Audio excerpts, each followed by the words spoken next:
Muy buenas noches, les habla el doctor Gino Boero Zunino, soy médico otorrinolaringólogo de Lima, Perú, actual vicepresidente de la Sociedad Peruana de Otorrinolaringología y Cirugía Facial.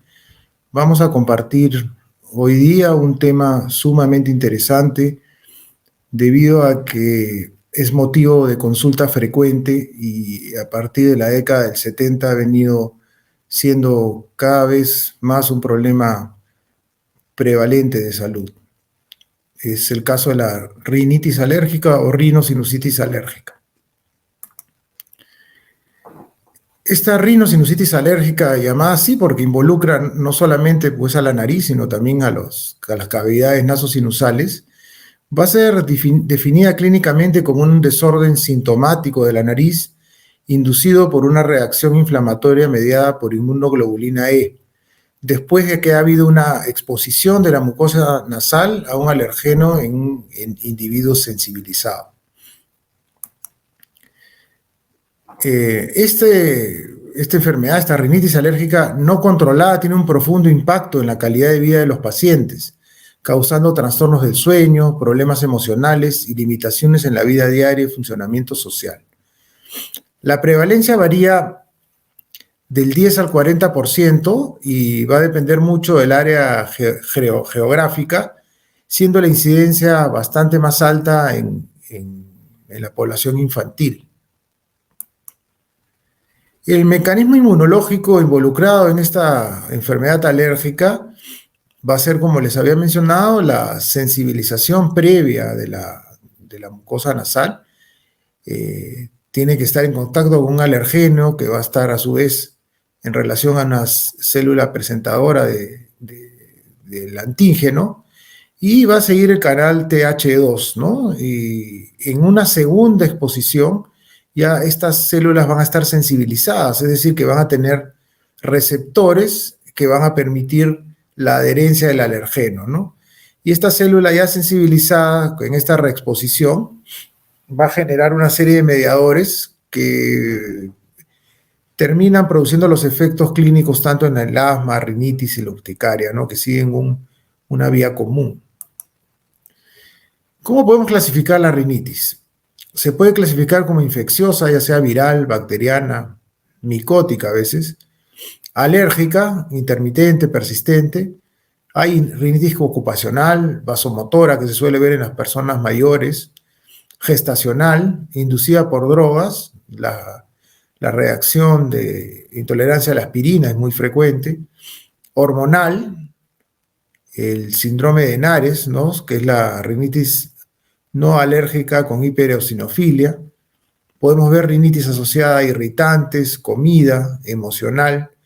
La rinitis atrófica, que va a estar producida por un agente infeccioso también, una Klebsiella o Zonae, o la rinitis idiopática. La Academia Americana de Otorrinolaringología y Cirugía de Cabeza y Cuello divide la rinitis alérgica en rinitis alérgica estacional, perenne, intermitente, persistente o episódica. Pues esta es una clasificación meramente clínica. El área tiene una clasificación ya clásica, conocida por todos, que va a depender pues también no solamente de la intermitencia o persistencia de los síntomas, sino de la severidad de los mismos, ¿no? Así podemos tener una rinitis intermitente moderada severa o una persistente leve, dependiendo de la sintomatología y del tiempo de estos síntomas, ¿no? Generalmente la intermitente no interfiere con el sueño, hay normalidad para las actividades diarias, tanto para las actividades laborales y escolares, y los síntomas no suelen ser molestos. En cambio, la persistente sí da interferencia al sueño, interfiere con las actividades diarias, hay dificultad laboral y bajo rendimiento escolar y los síntomas son molestos. Existen una serie de comorbilidades asociadas a la rinitis alérgica, ¿no? Como el asma bronquial, la dermatitis atópica, el síndrome de apnea obstructiva del sueño, conjuntivitis alérgica, rinosinusitis y otitis media, ¿no? Esta es la llamada marcha alérgica. La sintomatología es bastante conocida, la rinorrea suele ser un moco fluido, acuoso, el prurito nasal, la obstrucción nasal, los estornudos que suelen ser en salvas, la hiposmia, a veces tos por ese goteo posterior, esa rinorrea posterior, ronquido y el prurito ocular, ¿no? Es muy frecuente en nuestras realidades ver rinoconjuntivitis alérgica. Y pueden darse dos, es un péndulo realmente esto, hay pacientes que van más por la rinorrea y estornudos y otros que más que predomina el bloqueo, ¿no? En los que predominan los estornudos y rinorrea, la rinorrea suele ser acuosa y es anterior y posterior. En cambio, en los que predomina el bloqueo, no hay prurito, la obstrucción suele ser severa y la rinorrea es más densa y posterior, ¿no? La sintomatología suele ser constante durante el día en el predominio de bloqueo. En cambio, en los pacientes que tienen predominio de estornudos y rinorrea, hay predominancia diurna y acá sí vemos un poquito más de conjuntivitis.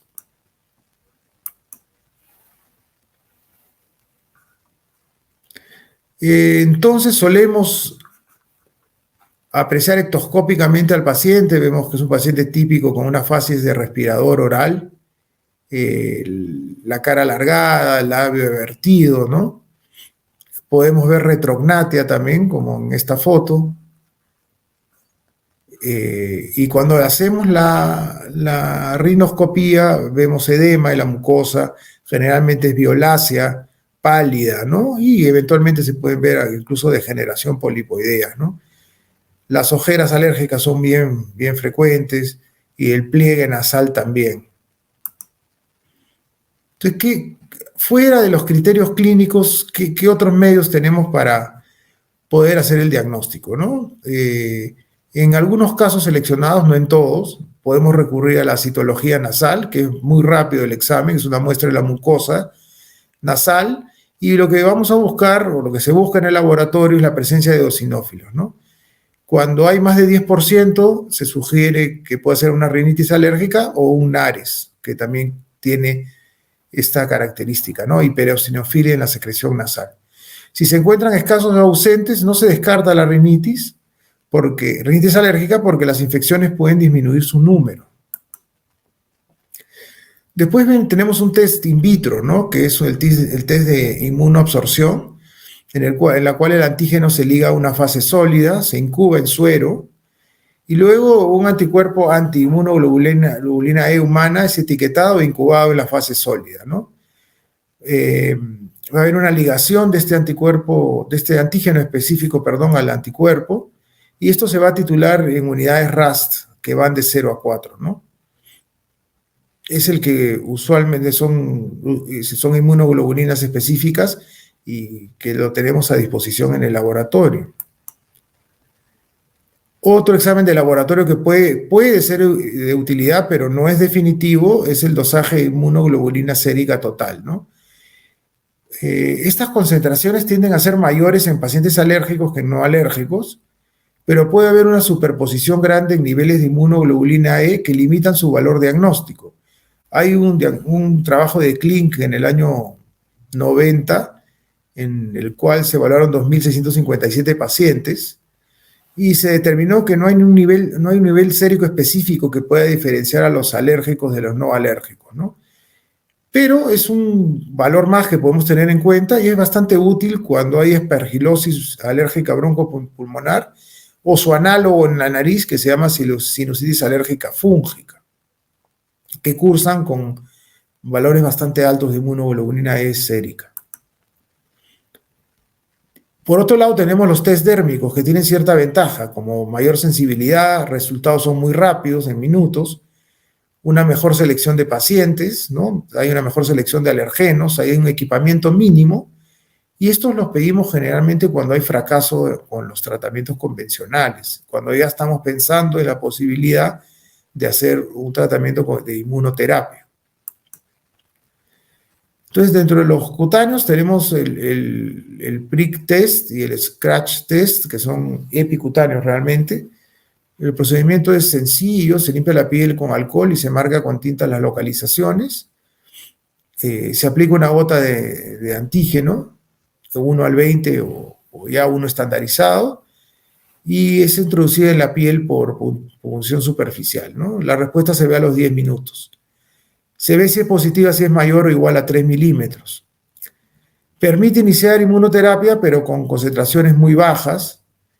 El problema de la inmunoterapia es que muchas veces se requieren muchos meses para alcanzar niveles antigénicos adecuados. Ahora existe la ventaja de hacer una inmunoterapia sublingual que ha hecho que haya una mejor tolerancia en los pacientes afectados. Entonces, ¿cuál es el diagnóstico diferencial de una rinosinusitis alérgica, ¿no? Cuando no hay una respuesta al tratamiento empírico, hay que sospechar en otros diagnósticos, como rinosinusitis crónica, que puede ser con o sin pólipos, las desviaciones del tabique nasal, hipertrofia de los cornetes, hipertrofia adenoidea, que es un diagnóstico que estamos en la obligación de descartar en niños. Pueden haber alteraciones del complejo osteomeatal, diversas variantes anatómicas, la presencia de cuerpos extraños, atresia a veces unilateral de Coanas que se puede diagnosticar tardíamente en niños, tumores, enfermedades granulomatosas, defectos ciliares y hasta fístula, la fístula del líquido cefalorraquídeo, cuando hay una aparente rinorrea clara, muy fluida, unilateral, con los cambios de posición hay que sospechar en ese diagnóstico, ¿no?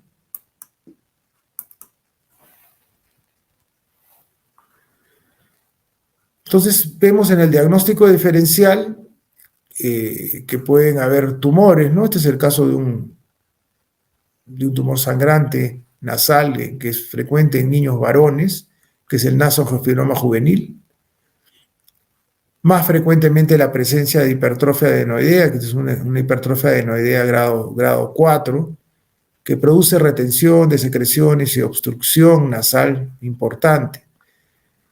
Asimismo, en niños con cierta frecuencia podemos ver en el meato medio, ¿no? En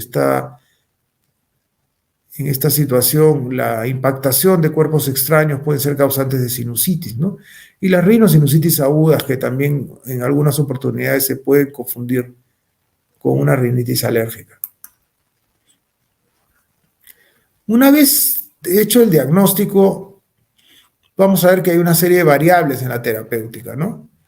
¿Cómo escoger qué medicamento utilizar? Va a depender mucho de la preferencia y de la edad del paciente, la severidad de los síntomas y las comorbilidades, la eficacia y seguridad del producto, el inicio de acción, el tratamiento habitual, la respuesta histórica al tratamiento, porque son pacientes que muchas veces ya son manejados por otros colegas, los efectos que pueden tener en el sueño y la productividad, esto sobre todo relacionado con los antihistamínicos de primera generación, que son los que traen muchos problemas de atención, a veces en los trabajadores que puedan estar en riesgo de accidentes laborales, ¿no?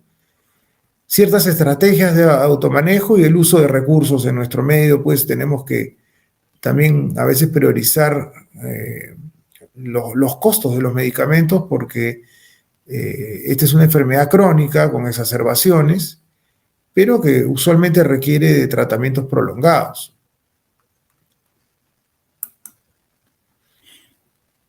Hay varias estrategias, siempre por la primera que debemos empezar es la supresión del alergeno, el control ambiental, una buena ventilación de los ambientes, sobre todo de la habitación del paciente. En situaciones de alta humedad, sí resulta adecuado el uso, por ejemplo, de deshumidificadores para evitar la proliferación de hongos y de ácaros. Si el control ambiental no es suficiente, podemos recurrir a la farmacoterapia, pero tratando de individualizar a cada caso particular el tratamiento a elegir, ¿no? La inmunoterapia como otorrinolaringólogos usualmente la recomendamos cuando no hay una respuesta adecuada a las terapias convencionales y para esto sí previamente hay que hacer estudios ya sea de prick test o scratch test, ¿no? La educación es fundamental. Tratar de, siempre la primera estrategia debe ser inhibir la exposición al alergeno conocido ya por los pacientes, y muy eventualmente recurrimos a cirugías cuando el problema es básicamente más de obstrucción, ¿no? Casi siempre la cirugía está dirigida hacia los cornetes inferiores, que termina siendo el órgano de choque más importante dentro de la nariz. Y va a terminar siendo de alguna manera paliativa, no solamente para tratar de evitar el tema obstructivo. Entonces pueden haber varias estrategias, como ya había mencionado, ¿no? Pues el tratamiento puede estar enfocado sobre los estímulos a nivel de control ambiental, sobre las células y sus mediadores que participan en la inflamación, ahí tiene acción definitivamente el corticoide, y sobre el órgano de choque van a actuar básicamente los vasoconstrictores, antihistamínicos, antileucotrienos, siempre teniendo mucho cuidado en el uso de vasoconstrictores, no más de 5 días, máximo 7 días a veces, porque después con el uso prolongado, con cierto efecto adictivo, vamos a tener problemas porque el paciente comienza a tener una rinitis, comienza a hacer una situación de rebote, hay mayor inflamación, mayor obstrucción por los cornetes, y esto va a producir finalmente una rinitis medicamentosa. Los antihistamínicos siguen siendo buenos medicamentos, una buena opción, y en el caso de los antileucotrienos sí hay que tener bastante cuidado porque han aparecido últimamente muchos reportes sobre efectos neuropsiquiátricos, sobre todo en niños, ¿no? Y hay que tener en consideración que los antileucotrienos hay que usarlos de manera prolongada, 3, 6 meses, ¿no? Entonces aumentan los riesgos. En cuanto a la terapéutica, las guías de la Academia Americana de Otorrinolaringología y Cirugía de Cabeza y Cuello da fuerte recomendación a los esteroides tópicos y a los antihistamínicos por vía oral, ¿no? La inmunoterapia está reservada para los casos en los cuales no hay una opción adecuada, y los tratamientos combinados lamentablemente pueden ser efectivos y pueden ser direccionados hacia cierto grupo de pacientes, pero siempre tomando en consideración que aumentan los riesgos de efectos secundarios, como también los costos, ¿no? Una excepción puede ser el uso, por ejemplo, de corticoides con antihistamínicos tópicos, ¿no? Que se dan en una sola presentación. Eso ha mostrado bastante buen resultado con mínimos efectos adversos, ¿no? Y la terapia herbal, por ejemplo, está descartada, pues no es ni siquiera opción. Hay un estudio presentado en enero del 2020 por el grupo de Busquet, en el cual se piensa de alguna manera rediseñar los estudios, tomar en consideración estudios que estén más cerca de la realidad del paciente, ¿no? Entonces, dentro de esto, por ejemplo, se empiezan a considerar reportes de casos, se empiezan a considerar opiniones de expertos que antes no eran tomados en cuenta para la elaboración de guías, ¿no? Solamente se tomaban en consideración estudios randomizados. Pero se ha visto pues que los reportes de caso, las opiniones de expertos se acercan mucho más, a veces mucho más a la realidad del día a día de los pacientes, ¿no? Entonces, este es un esquema que está buscando que se consideren otras situaciones, otras experiencias que estén más cerca de los pacientes para poder elaborar guías que realmente se puedan cumplir. Dentro de esto, por ejemplo, se ha diseñado un app que está disponible en 23 países actualmente y en 17 idiomas, pues lamentablemente en Latinoamérica está en 2 o 3 países nada más, pero que permite monitorizar, de alguna manera monitorear a los pacientes para ver qué tipo de tratamiento están siguiéndolo, si están cumpliendo en estricto, ¿no?